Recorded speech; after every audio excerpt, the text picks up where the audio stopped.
घर में अब मचने वाला है एक बहुत बड़ा बवाल। इनकम टैक्स की रेड ने पहले ही घर में भूचाल ला दिया था, लेकिन अब जो सच सामने आने वाला है वो सबके होश उड़ा देगा। क्या सच में घर के ही किसी भेदी ने रची थी दुर्गावती के खिलाफ इतनी बड़ी साजिश, या फिर किसी मासूम को फंसाया जा रहा है एक बहुत बड़े जाल में।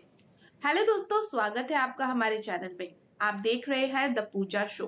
तो दोस्तों, आज के वीडियो में हम बात करने वाले हैं आपके फेवरेट शो के आने वाले महा एपिसोड की, जहां स्नेहा करने वाली है एक ऐसा पर्दाफाश जिससे दुर्गावती के पैरों तले जमीन खिसक जाएगी। तो वीडियो को बिना स्किप किए अंत तक जरूर देखिएगा।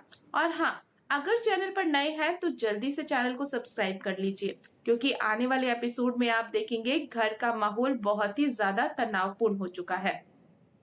दुर्गावती गुस्से में आग बबूला हो रही है। आखिर किसकी हिम्मत हुई कि उसके खिलाफ इनकम टैक्स डिपार्टमेंट में शिकायत करने की।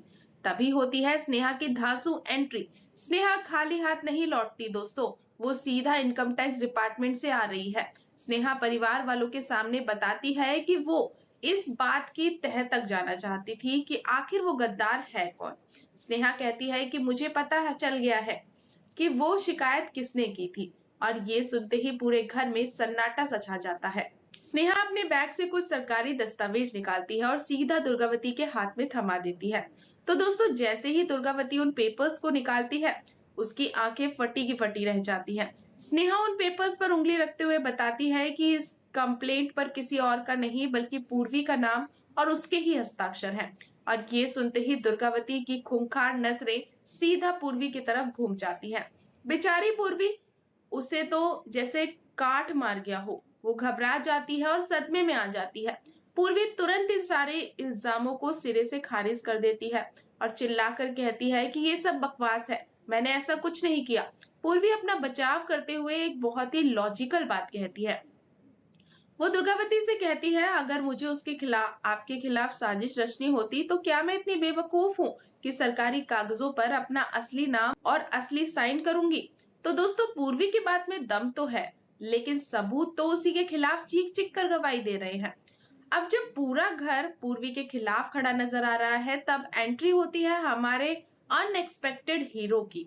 जी हाँ, सिद्धू। सिद्धू सामने आता है और पूर्वी का बचाव करता है। सिद्धू कहता है कि पूर्वी ऐसा कर ही नहीं सकती, और सिद्धू जो वजह बताता है वो सुनकर आप भी कहेंगे कि बंदे ने बात तो पते की है।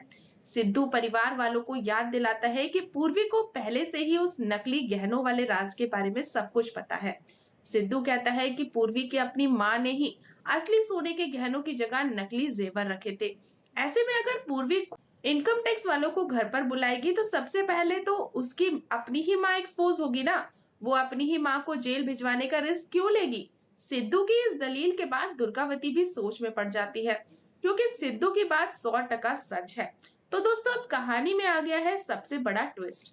अगर पूर्वी ने वो कंप्लेंट नहीं की तो फिर सरकारी कागजों पर पूर्वी की डिटेल्स और उसके साइन कैसे आए। फिर वो कौन सा मास्टरमाइंड है जो दुर्गावती को भी बर्बाद करना चाहता है और सारा इल्जाम पूर्वी के सिर मढ़ना चाहता है।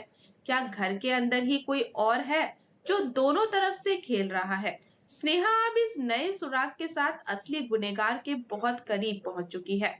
आने वाले एपिसोड में इनकम टैक्स रेड का ये ट्रैक अब बहुत बड़ा धमाका करने वाला है। तो दोस्तों, आपको क्या लगता है, पूर्वी के नाम का इस्तेमाल किया किसने होगा?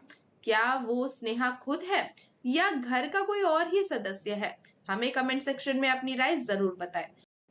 अगर आपको हमारा ये अपडेट पसंद आया हो तो वीडियो को लाइक करें, अपने दोस्तों के साथ शेयर करें और टीवी सीरियल्स की ऐसी ही चटपटी गॉसिप्स के लिए हमारे चैनल को सब्सक्राइब करना बिल्कुल ना भूलें। तो मिलते हैं अगली वीडियो में, तब तक के लिए गुड बाय।